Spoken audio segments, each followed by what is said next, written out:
So welcome to the Trump Tyranny Tracker. I'm Zev Shalev with Olga Lautman. And today's a special day because we're doing our first seminar tonight at 8 p.m. If you haven't signed up yet, there is still room and we encourage you to do it. It's all about authoritarianism. Authoritarianism 101 is what we're calling it. And we're going to explain everything there is to know about authoritarianism, how to identify it, how to track it, how to defeat it. All of that is coming up later on at 8 p.m. And I know, Olga, you're very excited about tonight's session. I am. I really am because I'm looking forward to talking to people from around the country, see like what they're seeing. I'm from Norway.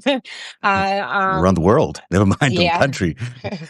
And just see what they're seeing and, and kind of like, pinpoint the things that we should be focused on because there is so much flooding the news.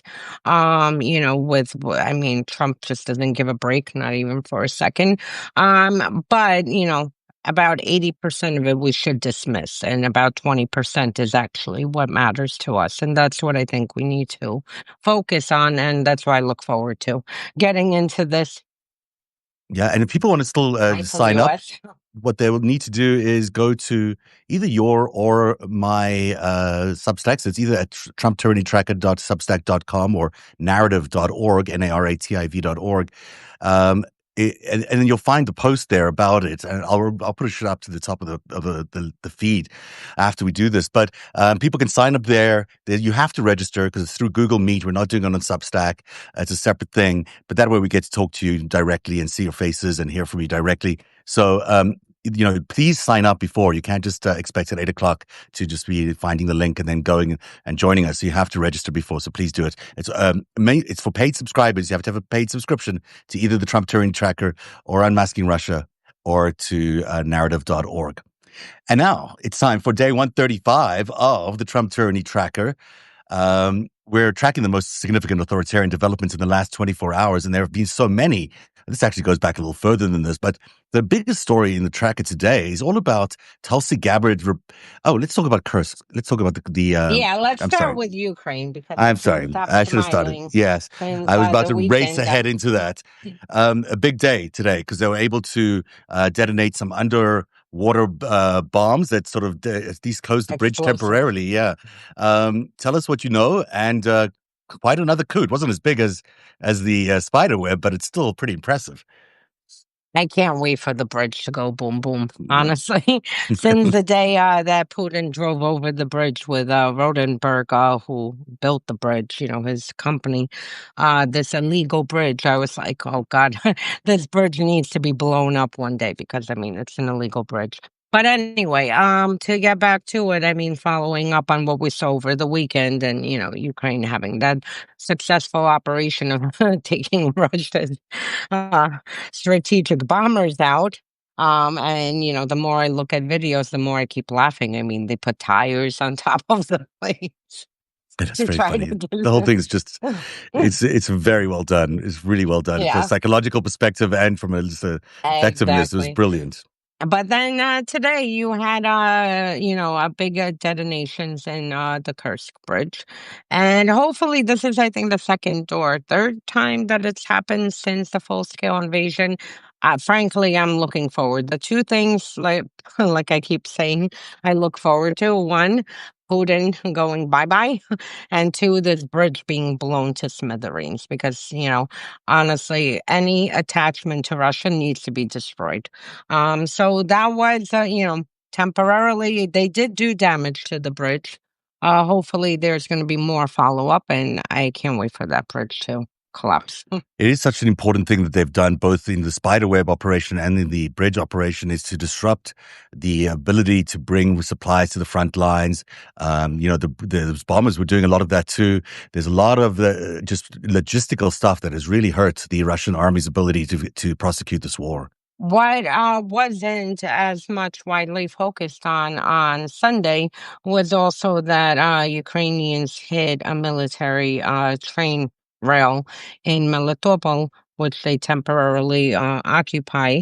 And that also, we need to just destroy everything, frankly, every connection with the bridge. My only thing is get the Russians out of Crimea, because when Russia illegally annexed Crimea, they bust in a lot of Russians in order to change the demographic of the island, the peninsula. And, my thing is that we need to send them back home. It's not their home. They came, they stole Ukrainian businesses and homes. Children were kidnapped at the time and sent to Russia. So get them out and then blow up the bridge. And Well, that's it. I like the blunt terms you use, but some of it scares me when I hear people speaking about these blunt terms. But anyhow, I'm glad you're as passionate as you are about everything that you're saying. Very Um, simple. let's get back onto the tracker then. So for day 135, this story really caught my eye as well. Tulsi Gabbard, who is the head of intelligence basically in the administration, is reportedly exploring turning President Trump's daily brief. This is the PDB. It's a very important thing. It's where the president gets briefed about every important hotspot in the world. Now, she wants to turn it into a Fox News style video presentation, complete with flashy graphics and possibly even a network personality presenter. This comes as Trump continues to take intelligence briefings less than once a week and actively avoids any move that represents a fundamental shift in how critical national security intelligence reaches the commander-in-chief. So he's resisting some of this stuff. But boy, I mean, Fox News doing the PDB is like allowing the main propagandist to basically propagandize to the president. I included this for two reasons. One, just to give everyone a laugh at how absurd this regime is. I mean, this is the most idiotic regime I've ever seen. Look, you have like Putin in Russia or Xi in China. I promise you, they're not freaking, watching getting their intelligence briefings in freaking slides in a TV style propaganda thing. Um, so the one is for humor. The second, though, is the seriousness of it. That this is the president of the United States, who, frankly, cannot take time to focus on and listen to intelligence assessments on things happening around the world. At this time, we have Russia, with its full scale genocidal war in Ukraine. We have every single European and defense agency sounding the alarm, that Russia's preparing an invasion into Europe, hitting a NATO country. Um, Mainly that NATO country. Then you have what's happening in the Middle East with Gaza and Israel. You have China, who, right now they're in a war of words, and Hegseth is, taunting them that try to take Taiwan. You'll see, using his bullying. Clearly, we're supposed to stand with Taiwan, but this is not exactly how you express it by acting like, some drunk fool.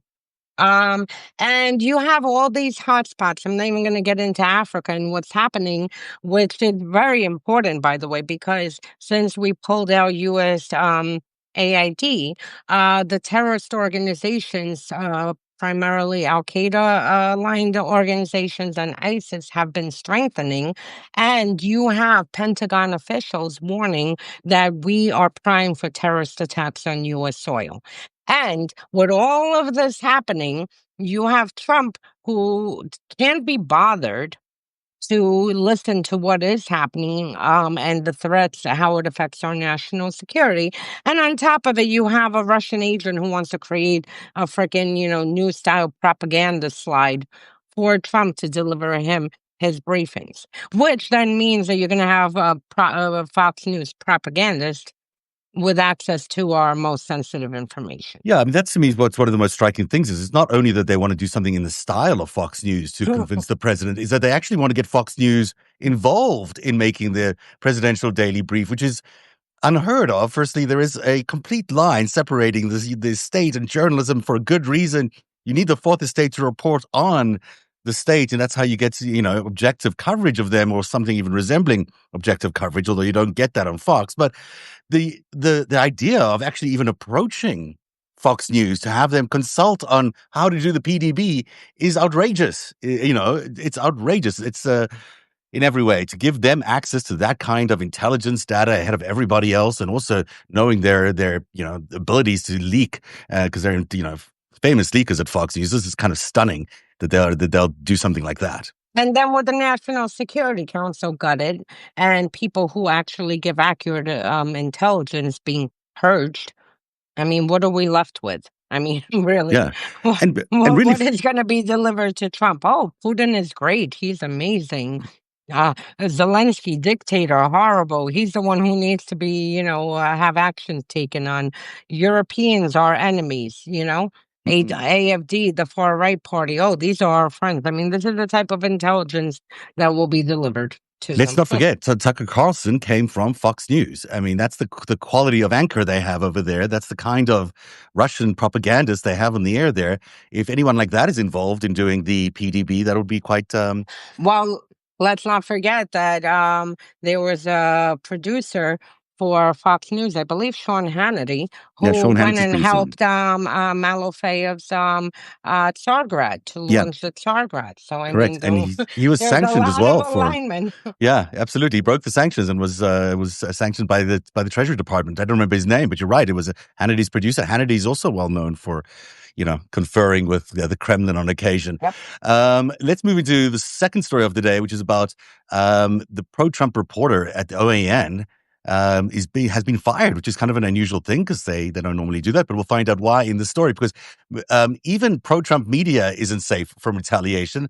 Gabrielle Cuccia, a Pentagon correspondent for the Trump-friendly One American News Network, was fired after criticizing Defense Secretary Pete Hegseth's media restrictions.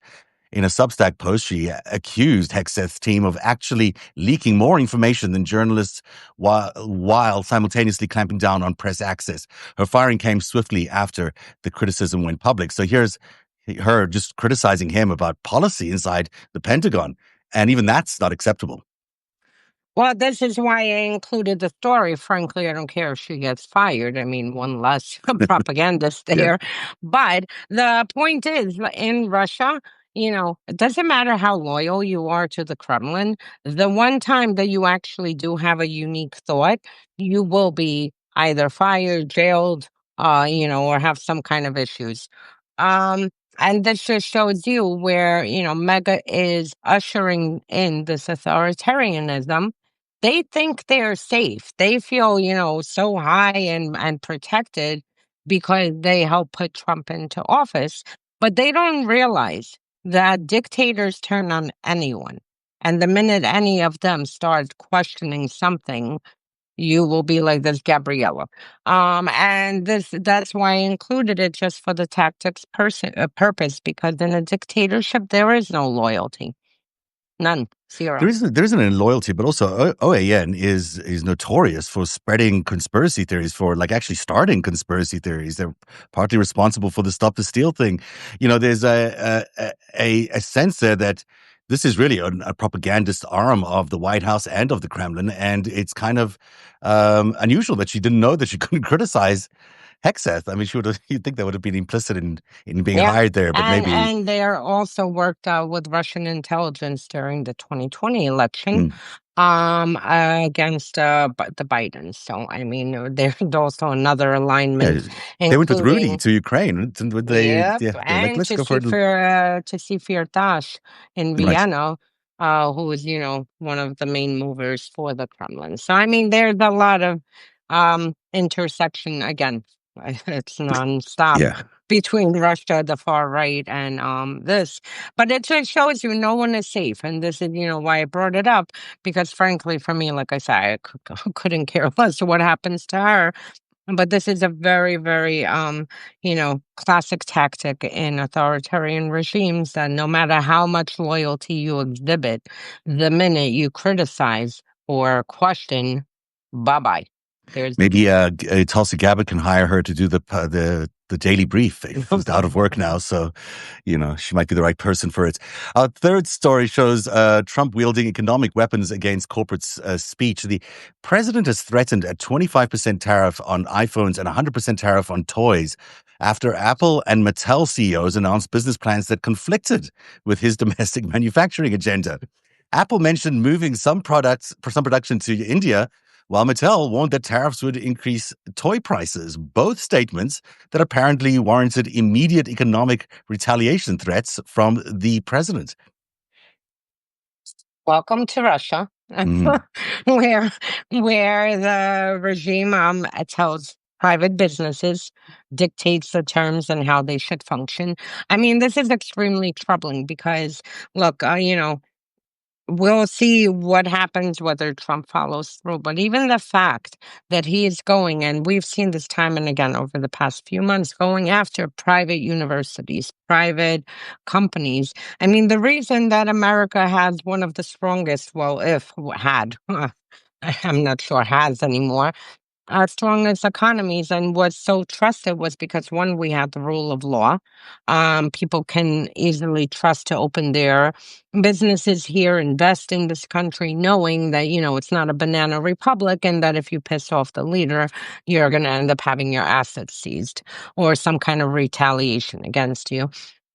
And that just shows, I mean, we literally are, what, 4 months in, and this is, what's already happening, where he's threatening to go after American companies and getting involved in the private sector yeah. with threats. Not how can we work together? What can we do? How can the government help you, bring some of the no, threats. If you don't do this, then this is the price you're going to pay, and I will weaponize the agencies that I control to go after you. This is And this this is a dangerous tipping point when it comes to just this intersection between government and private businesses. I mean, also, this is a man who's been bankrupt several times, who couldn't run any of his businesses. Telling these major corporations how to run their business is ridiculous. But then these retaliations are unheard of. I mean, these will obviously push the prices of iPhones up tremendously and toys up tremendously. How is that good for the economy in any way? It's just a tax that's going to end up being passed on to consumers anyhow. He doesn't care about the economy, nor does he care about the consumers. The only Mm, thing he cares about is seizing full control of the government. I will tell you, in Russia, you still have about, and don't ever say it online, you, you'll end up being threatened that you're going to be dead under a bridge. But you mm. have still like 35% of houses that have no toilets. Why does Russian houses have no toilets? Because, why do? Because Putin is stealing everything. His people are stealing everything. And this is a very sore spot. When you say no Yeah. toilets, you mean they're outhouses, or there are no toilets inside the bathroom? What do you mean by no They toilets? don't have toilets in their house. No, no bathrooms or no. Yeah, they don't Okay. have. Yeah, and So then the they're outside basically. They're outside Yeah, once outhouses. you step out of Moscow, because Moscow, the crown jewel, St. Petersburg. I mean, once you step out of Moscow, I mean, the houses look like shit, you know, um, and frankly, everything. Hospitals, you have holes in the walls, rust. I mean, some of the hospitals honestly look like they were, bombed in World War II and never reconstructed after. That's how bad they are. But the point is, this is what happens when you have a dictator who's focused, on stealing everything for themselves and their cronies. They don't care how people live, and he doesn't care if the economy, collapses. If anything, for him, it's better because people will be occupied with the pain of trying to survive versus fighting, or at least that's what he hopes, versus fighting his power grab. So. So what you're seeing here is something akin to the oligarchy in Russia, where he's trying to bring Mattel and Tim Cook under his control, basically by threatening these tariffs. So this is a measure to get them used to following his instructions, and it's one of the things that he's doing with these tariffs. Yeah. I mean, but all businesses, but Yep. starting with these two, hey, you don't cross me. This is what happens to businesses that cross me. Yes, exactly. And you're seeing the same. I mean, with Harvard, Harvard is just one example, very public one. The goal is to go after every university, whether it is, a local college, a 2-year program, or whether it's an elite university. The goal is to seize all universities and force them, to teach and do what you say and hire who you say and allow who you say. So, I mean, there's more to it, but it is unprecedented. I mean, again, these are big companies that can fight for themselves. But once you see the government so heavy handed going after private businesses, this becomes the problem. And not only for the businesses in this country, but just in general for people who think, prior for decades and decades post World War II, always felt it was safe to keep their assets in the United States. And it always surprises me that Republicans don't realize what they're doing. Maybe they do realize, they don't care, but they're killing capitalism, which is the thing that they used to aspire towards, the thing they used to protect. You can't have capitalism if the president of the United States can tell a CEO what to do and what prices to sell their products at. That's not capitalism anymore. Mm. That's not an equal market. That's a authoritarian Chinese style market where the king gets to tell you how much you sell things for, and that's it. So, the idea of these Republicans who for so long have been free market, supporters and all these other things, that they're the ones killing the free market with Donald Trump as their president is quite something to see. Yeah. The final story today is all about the Arctic, and the Pentagon is moving Greenland from European Command to U.S. Northern Command. Officials say this will align the Danish territory more closely with the United States, a move that directly supports Trump's escalating threats to annex Greenland.